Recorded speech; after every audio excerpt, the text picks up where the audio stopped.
ये कान खोलकर सुन लो, अभी आरएसएस के संचालक जनाब डॉक्टर मोहन भागवत साहब ने कहा हम 15-20 सालों में भारत को अखंड भारत बनाएंगे।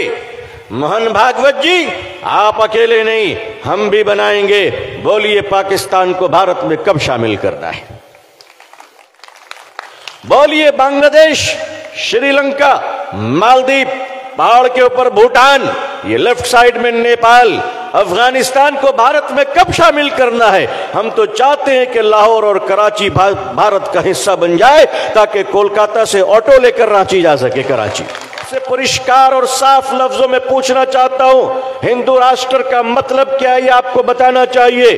क्या हिंदू राष्ट्र वही है जो धर्म संसद में खड़ा होकर गेरुआ वस्त्र पहनकर आतंकवाद कहता है कि 15 से 20 लाख मुसलमानों को मार दो? क्या हिंदू राष्ट्र वही है कि लखनऊ का एक योगाधारी बाबा कहता है मुसलमानों के घरों में उनकी औरतों की इज्जत लूट दो? मैं उत्तर प्रदेश के सरकार का शुक्रिया अदा करता हूं कि योगी सरकार ने उस पाखंडी को गिरफ्तार किया।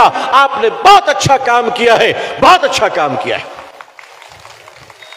लेकिन अगर आप राम राज बनाना चाहते हैं तो 15-20 साल क्यों? आइए हमारे साथ हाथ मिलाइए, 15-20 घंटे में भारत को राम राज बना देंगे। राम राज का मतलब क्या हुआ?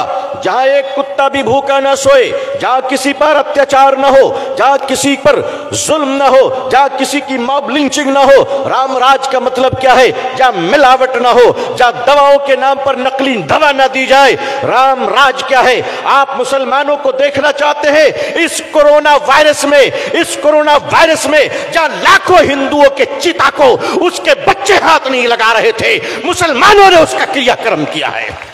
ये देश कल भी हमारा था, ये देश आज भी हमारा है। कुछ लोग मरने के बाद दरिया के पानी में बह जाते हैं, हम मरकर भी कब्र में लेटकर भारत की रक्षा करते हैं। तुम्हारे अंतिम संस्कार हम करें, तुम्हारे चिता को अग्नि हम दें और तुम हमारे घरों को बुलडोजर से तोड़ते हो। भारत संविधान से चलेगा, बुलडोजर से नहीं चलेगा। कि दिलों में अब कोर्ट की इज्जत नहीं है। अरे हमसे पूछो, बाबरी मस्जिद तुमने छीन लिया, हमने सीने पे पत्थर रखकर कोर्ट के फैसले का सम्मान किया है। हम कोर्ट के फैसले मानते हैं तो मस्जिद को भी दे देते हैं, बर्दाश्त कर लेते हैं। आप बुलडोजर चलाते हो तो ऑनरेबल सुप्रीम कोर्ट के ऑर्डर की भी इज्जत नहीं करते। ये देश कहां जा रहा है? आज लीटर 200 रुपए भी हो जाए, कहते हैं मुसलमानों की दुश्मनी में कबूल कर लेंगे। आज अजान पर बात आ गई। मैंने देखा एक न्यूज चैनल की बेचारी हमारी बहन हल्दीराम में जाकर कह रही कि तुम्हारे पैकेट में उर्दू क्यों लिखा हुआ है। अच्छा, तो मेरी बहन, हल्दीराम की पैकेट में उर्दू लिखने से तुमको बहुत तकलीफ है, तो तुम्हारी कंपनी जो तुमको सैलरी देती है 2000 का नोट, उसमें भी तो उर्दू लिखा हुआ है। अरे भाई, है कि नहीं है? अरे नोट में भी तो, नोट को भी छोड़ दो। आज इनको अजान से तकलीफ है, कहते हैं अजान क्यों हो रही है? अजान आज पहली बार हो रही है। अरे अजान है तो भारत जिंदा है, भारत जिंदा है। और अजान से तकलीफ है तो आज भारत के कई करोड़ हमारे हिंदू भाई अरब के देश में रहते हैं, सुबह से शाम तक अजान सुनते हैं, उनको कोई तकलीफ नहीं होती है। वो अजान सुनते कि नहीं सुनते?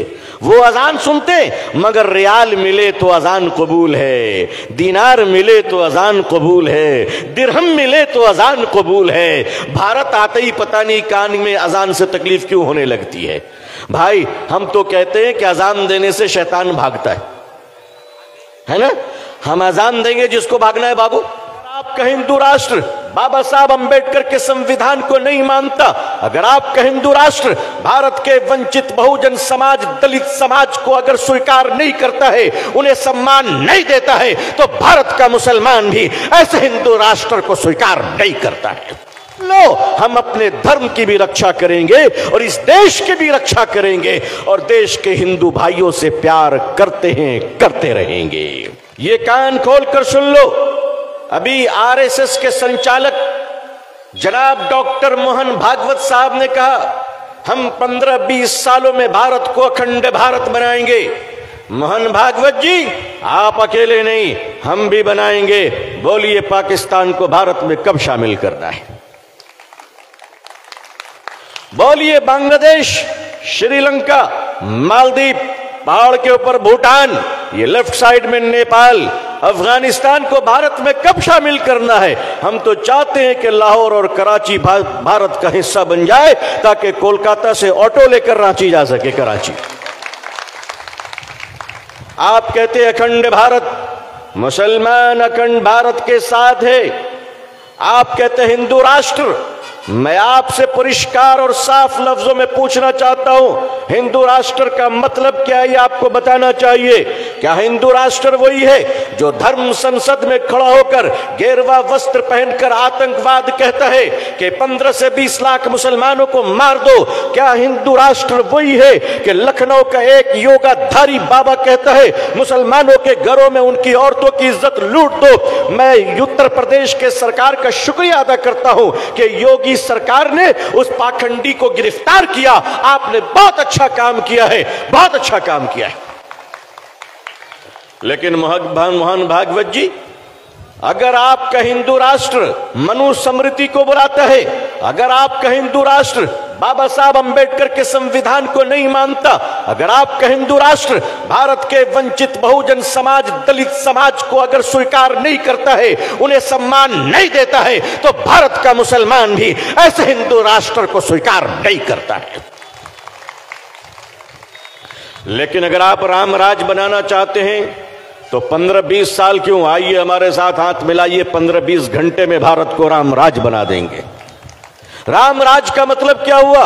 जहां एक कुत्ता भी भूखा ना सोए, जहां किसी पर अत्याचार ना हो, जहां किसी पर जुल्म ना हो, जहां किसी की मॉब लिंचिंग ना हो। राम राज का मतलब क्या है? जहां मिलावट ना हो, जहां दवाओं के नाम पर नकली दवा ना दी जाए।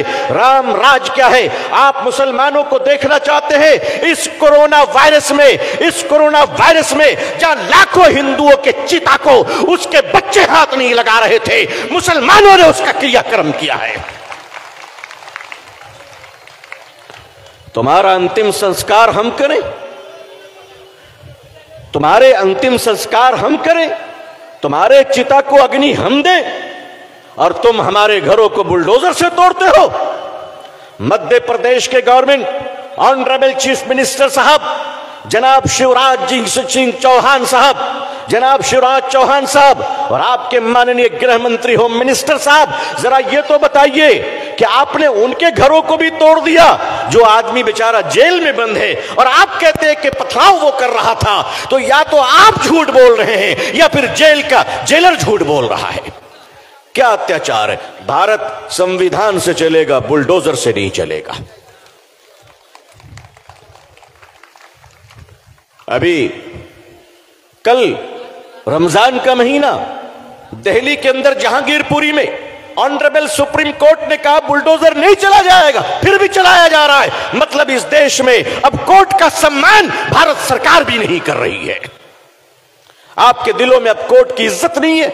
अरे हमसे पूछो, बाबरी मस्जिद तुमने छीन लिया, हमने सीने पे पत्थर रखकर कोर्ट के फैसले का सम्मान किया है।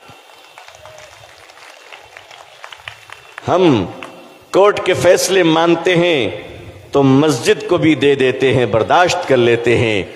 आप बुलडोजर चलाते हो तो ऑनरेबल सुप्रीम कोर्ट के ऑर्डर की भी इज्जत नहीं करते। यह देश कहां जा रहा है? आज लीटर 200 रुपए भी हो जाए, कहते हैं मुसलमानों की दुश्मनी में कबूल कर लेंगे। आज अजान पर बात आ गई। मैंने देखा एक न्यूज चैनल की बेचारी हमारी बहन हल्दीराम में जाकर कह रही कि तुम्हारे पैकेट में उर्दू क्यों लिखा हुआ है। अच्छा, तो मेरी बहन, हल्दीराम की पैकेट में उर्दू लिखने से तुमको बहुत तकलीफ है, तो तुम्हारी कंपनी जो तुमको सैलरी देती है 2000 का नोट, उसमें भी तो उर्दू लिखा हुआ है। अरे भाई है कि नहीं है? अरे नोट में भी तो, नोट को भी छोड़ दो। आज इनको अजान से तकलीफ है, कहते हैं अजान क्यों हो रही है? अजान आज पहली बार हो रही है। अरे अजान है तो भारत जिंदा है, भारत जिंदा है। और अजान से तकलीफ है तो आज भारत के कई करोड़ हमारे हिंदू भाई अरब के देश में रहते हैं, सुबह से शाम तक अजान सुनते हैं, उनको कोई तकलीफ नहीं होती है। वो अजान सुनते कि नहीं सुनते? वो अजान सुनते, मगर रियाल मिले तो अजान कबूल है, दीनार मिले तो अजान कबूल है, दिरहम मिले तो अजान कबूल है। भारत आते ही पता नहीं कान में अजान से तकलीफ क्यों होने लगती है। भाई हम तो कहते हैं कि अजान देने से शैतान भागता है ना? हम अजान देंगे जिसको भागना है बाबू, जो इंसान होगा वो टिक जाएगा। भाई अजान से प्रेम मोहब्बत करो। आप कहते हो हम हनुमान चालीसा पढ़ेंगे, आप दिन रात पढ़ो, हम आपका सम्मान करेंगे, जरूरत पड़ेगी तो आपको पानी भी पिलाएंगे। हमें आपसे कोई तकलीफ नहीं है, हमें कोई तकलीफ नहीं। आप हमारे चिड़ में पढ़ते हो, एक काम करो, एक तरफ आप बैठ जाओ हनुमान चालीसा लेकर, मैं पूछता हूं तुम्हें पढ़ना आता है जो पढ़ोगे? अरे हमें चैलेंज करो, हम तो छोटे छोटे बच्चों को लेकर आ जाएंगे जो पूरे दिन में कुरान पढ़ देगा। हमारे पास हाफिज कुरान है माशाअल्लाह। आपको पढ़ना आता है? अगर आपने पढ़ा होता तो इंसान बनते, भगवत गीता पढ़ा होता तो मानवता आती, अगर वेद पढ़ा होता तो मानवता आती। तुम धर्म ग्रंथ पढ़ते हो हमें डराने के लिए, तो सुन लो, हम अपने धर्म की भी रक्षा करेंगे और इस देश की भी रक्षा करेंगे और देश के हिंदू भाइयों से प्यार करते हैं, करते रहेंगे। अजीजान मिल्लत, बड़ा रूहानी मौका है। अल्लाह के दरबार में आप सब बैठे हैं। अल्लाह से दुआ कीजिए कि अल्लाह हमारे देश की रक्षा करे, भारत में अमन और शांति अता फरमाए।